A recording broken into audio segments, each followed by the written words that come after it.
Hey, hi. So I'm sitting here wondering why I'm nervous to press play. I do videos. And I guess it's telling me that I'm standing on the edge of something that matters. So if this feels a little unpolished, it is, and it's intentional. For this channel, I started making videos, but I didn't know what I wanted to talk about. I didn't know what questions I was asking, and I didn't know the why, you know, of my presence here, on Random Granny. Along with not knowing what questions I was asking, everything felt equally important, you know, everything all at once. And, just sitting there and just word salading, just coming out of me from just raw, and that rawness had no guidance and no place to go. So this channel kind of went dormant because I was asking myself, what's my channel about? Because I realized if I don't know what I want to talk about, my brain will go everywhere all at once. And when that happens, I freeze, and then I stop, and then I retreat, and then I quit. Hmm. And so, with all of that said out loud, mostly for myself, I don't teach anything here. This is where I think out loud. I crochet, and so sometimes I might be making something, while I'm yapping. Sometimes I might be undoing what I just made. Who knows? But most of the time, no matter what I'm working on, there's always a question that's tugging at my brain. And sometimes I go deep into my brain to study things, you know, structures and patterns and those sorts of things. And I say all that to say, when I first started this channel, I was doing my hair because I needed something for my hands to do. And then I started my other channel, Naughty Autistic Granny, because I love yarn. And, you know, I discovered that I love yarn, actually. I stumbled across, a random video, and, you know, my ADHD side was like, oh my goodness, something new to snatch onto? Yes, please.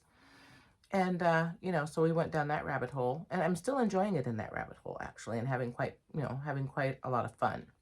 But I like to work with my hands sometimes. And so sometimes when we talk, you might see me working on stuff because I find when I work with my hands, it's the weirdest thing. Sometimes when I work with my hands, it slows my brain down enough so I can like slide between the cracks and, you know, maybe enjoy something that's going on in there, or, a little scene that's playing out in my head, or, you know, maybe I've got a little, short story or something, that's tugging at my brain, and I find doing something with my hands helps that to happen. And so that's kind of cool. I guess what I'm saying is if you do see me working on stuff, it's not about the thing that I'm working on. It's about the process I get working on the thing to get to the inner piece of me that's tugging at me and that seems interesting. And I got to go check it out. And so by doing my crochet, actually, that got me thinking about how I think and how I learn. And that just took my brain into a whole different direction. All of a sudden, I'm not just, crocheting and making stuff, right? All of a sudden it's like, whoa, I didn't know my brain did that. Why is it doing that? Or I didn't know that I learned that particular way. I wonder why. Do other people learn like I learn? I don't know. And I kind of want to, talk about those kinds of things. I don't have any answers. I just have a lot of whys, you know. And even thinking about that, I used to have so many questions, when I was a kid growing up. I asked why about everything. And, and it's so funny because people thought that I was questioning them and that I was like I was being rude somehow. And I'm like, well, no, I'm asking questions for clarity, because if there's no context behind what it is you're asking me to do, then why would I want to do it? I I don't, and potentially won't, which is why I've had a lot of jobs, because I'm supposed to just go by blind faith and, just do what I'm told. And my brain doesn't work that way. I need context, and I need structure, and I need to know the whys of things, and it needs to make sense.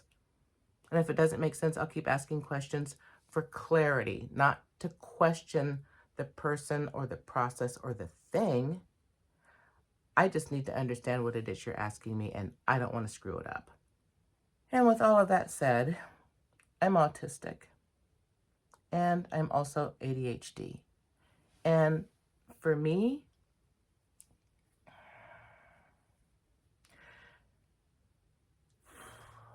what that means is, my brain's very good at picking up on patterns. And once it sees a pattern, I can't let it go. It's there. And if the pattern is interesting, then it has to be researched. And if I have to research it in my mind, I have to go deep to be able to do that. And sometimes I, might be zoning out or not paying attention, and it looks like I'm uncaring. And it's not that I'm uncaring, it's like I slipped in somewhere that's interesting, and I'm not stuck in there, but I'm engaged, and it's obviously way more interesting than whatever the person is saying to me. So there's that. I'm on camera. Wait, you leaving? Oh, well, come in here then. No, I'm gonna be mad.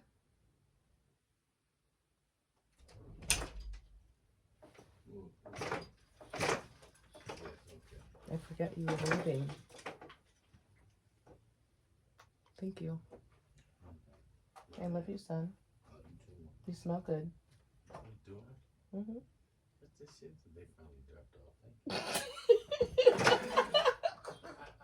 Bye. Be careful. Have fun. All right. Love you. Bye. Where was I? So for me, the process is the meaning, and the emotions are the data, because the emotions is what imprints for me to be able to file away for future reference, or to pull it out and merge it with something else. You know what I mean? Probably not. Sorry about that. My ring light just turned off. So anyway, the core thing that brought me back over here was needing a space to understand what being autistic and to understand what being ADHD means for me. And with that said, that humbling moment came just recently,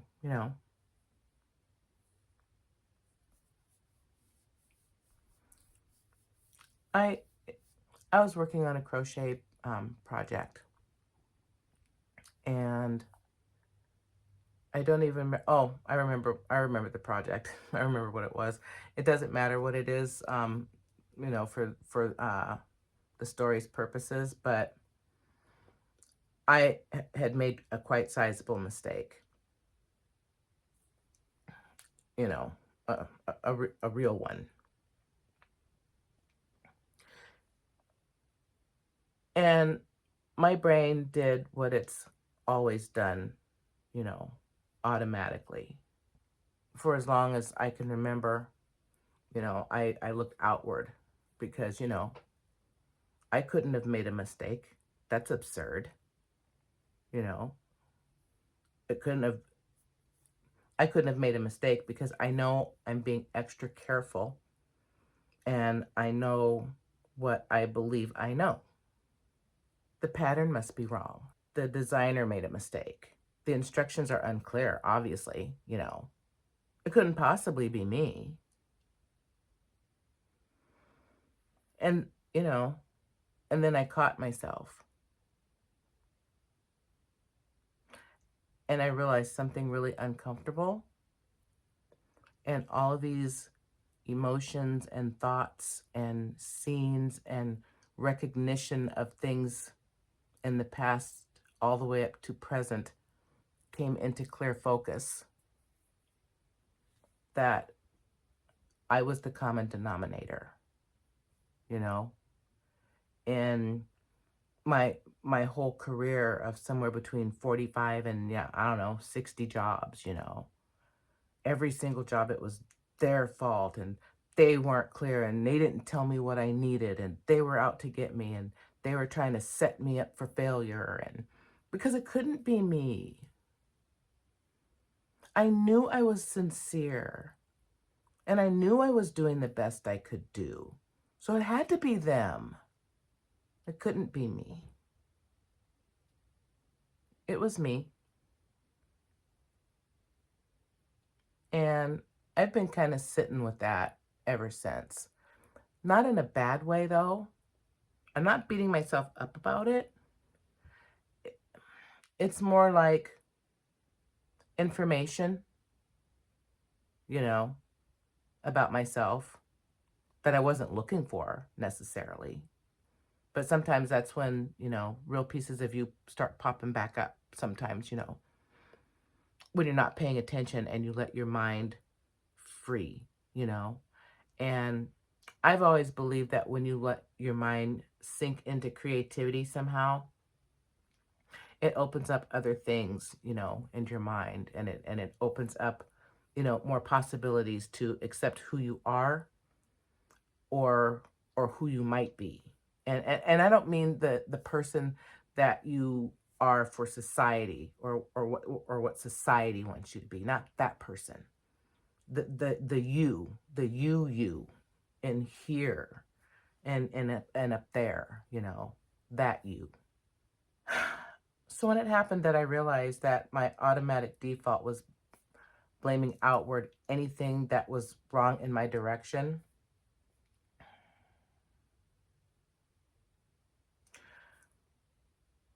I had to invite myself to look back inward again. And I don't have to, but now I want to, because I'm curious and I want to know why I do the things I do, and why I believe the things I believe, and, you know, why my brain likes to live with patterns and with structures and those sorts of things. I mean, how does that work? How do I translate that into communication? And those are some questions that I want to ask here on this channel. One of the big things going on for me right now is seeing what I did, realizing that I'm the common denominator,